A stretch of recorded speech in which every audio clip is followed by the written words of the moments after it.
Variation number 6.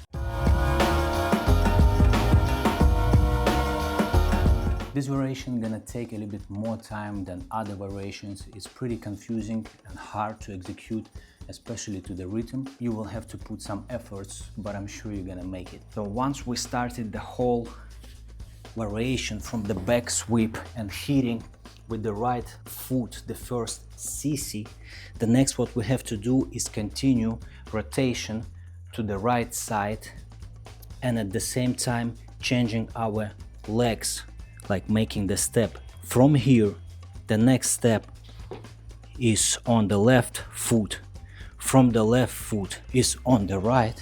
From the right to the left, and you're hitting again. What is important in that structure, keep your knees together all the time, as much as possible.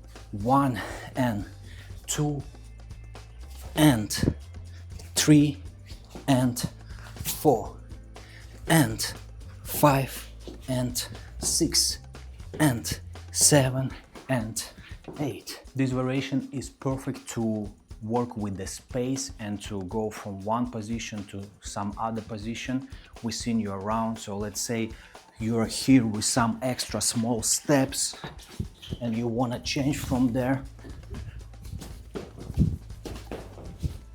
You're changing the direction, you're changing the side, and you're using the space of the floor, which gives a little bit more dynamics to your breaking, to your round in general, and make it more variable.